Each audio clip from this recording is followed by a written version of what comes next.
Over the last few years, there have been significant developments in the civil aviation industry in terms of companies' business strategies, industrial restructuring in the face of fierce competition and austerity, and an accelerated race to the bottom as a result of new forms of social dumping.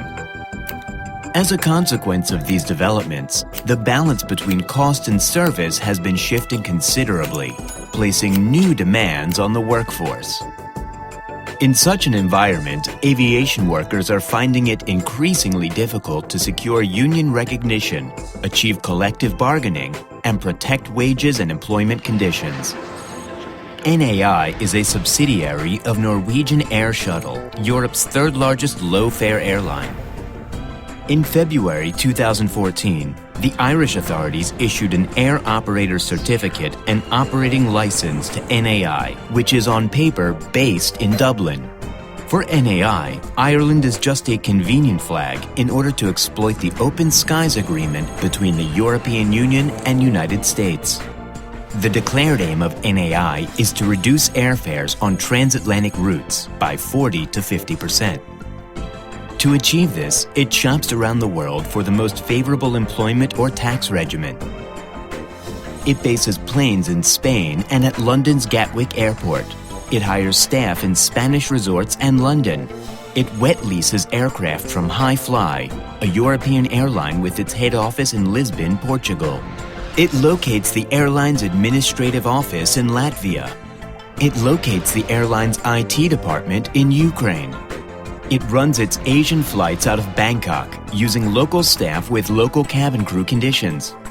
It hires pilots operating Asian flights through Air Crew Asian Limited, an employment agency based in Singapore.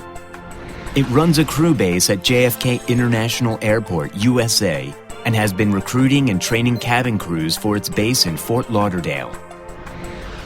So there are many countries involved in the airline's attempt to avoid stricter regulations, including Spain, Portugal, Latvia, Ukraine, Ireland, Thailand, USA, and Singapore. This is a huge example of flags of convenience practices, which certainly are a major challenge for the aviation workers. The ITF's European and the US aviation affiliates established a broad labor coalition to stop this attempt.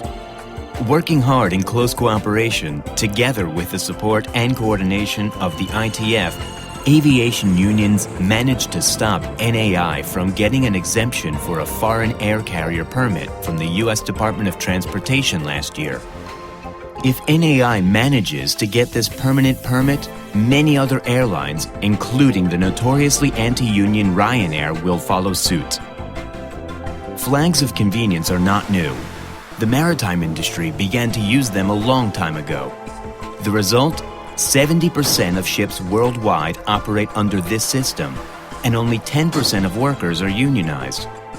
Such an expansion of aviation flags of convenience will create devastating effects on aviation workers and their unions. As aviation unions, we have no time to lose.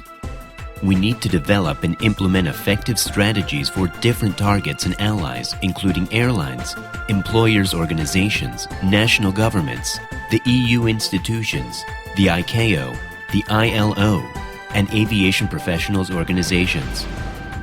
Flags of convenience are a reality. The time is now.